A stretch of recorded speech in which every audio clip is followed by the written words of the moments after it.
Think of all those innumerable occasions over the last 25 years when, on account of the actions you took, the child lived.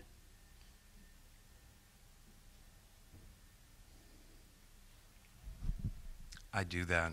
I mean, that's certainly And forefront. looking back on it, the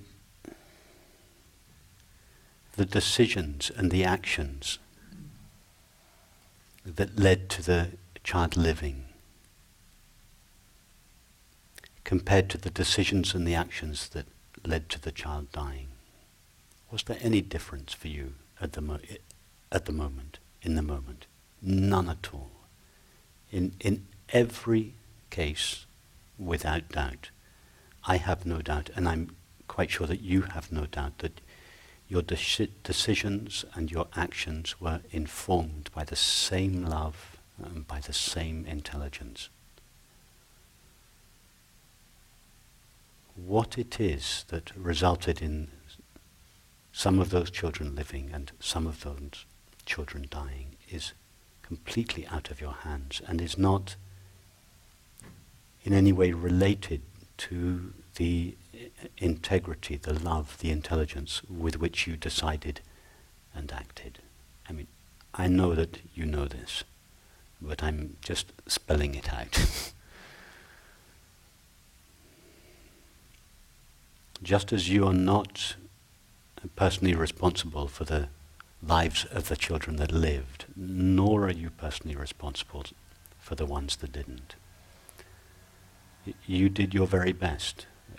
I have no doubt, and I'm quite sure that you have no doubt, that on every single occasion you did your very best to express your love, your intelligence, your knowledge. You gave it your best decision and acted as in a way that was consistent with that love and understanding. That's all we can do. What else could you have done? What else can any of us do?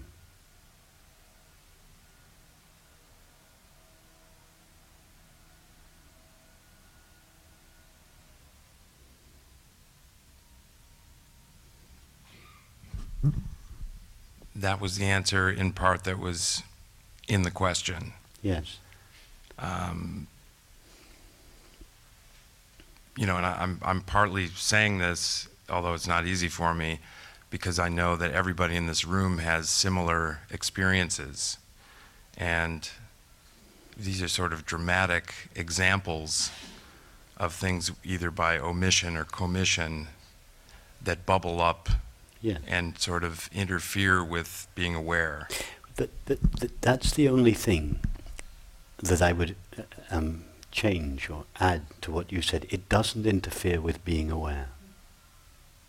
Of course, we all in this room, every one of us has instances, perhaps not as life and death as the ones that you describe, but you know, is there a parent in this room who, given their time again, wouldn't do things differently? I certainly would. Who hasn't had a baby roll off the changing table onto the floor?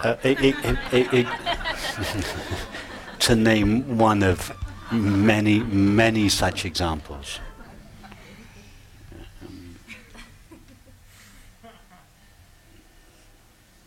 But at the moment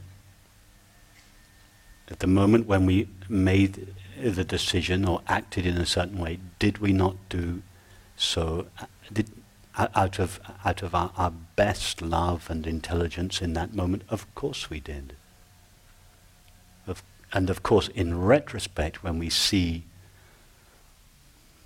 the consequences of which our decision and action is a part, then we think, oh, if I had done that differently, maybe. But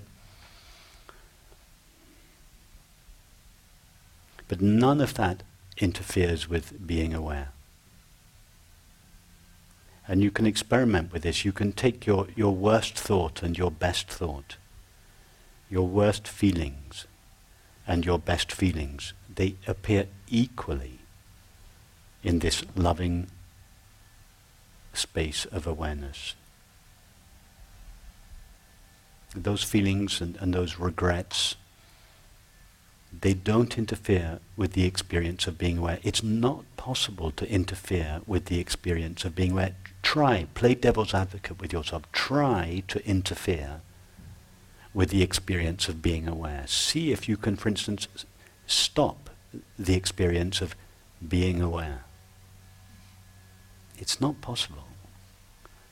And it's good to explore your experience in this way, to really see that none of these feelings, however dark and difficult they are, none of them really interfere with the experience of being aware. I meant that only figuratively, as you probably know. I mean, I do ultimately accept these as only thoughts and so on. But, having those thoughts bubble up, as I think others have expressed, temporarily causes feelings of suffering. I realize fully well and generally do get to that, back to that experience. But I'm just saying this because I'm just trying to gently push you, because it's one thing to accept our feelings, for instance, the feelings you share, the feelings of guilt. It's another thing for those feelings to gradually dissolve in this loving space of awareness.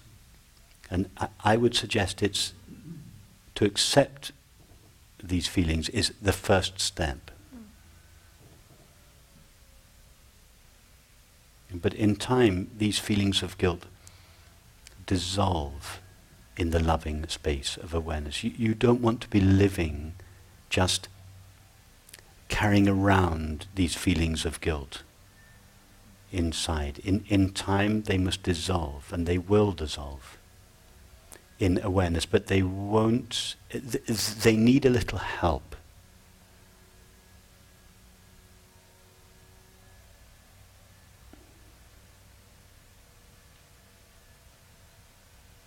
And that is why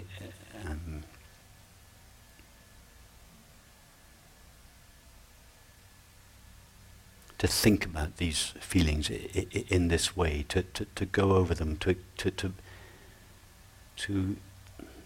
see, as we were saying before, that you obviously, in both cases, in the ones that survived and in the ones that didn't, your decisions and actions were obviously informed by the same love and intelligence. To rehearse this, to go into that again until that understanding really penetrates these feelings.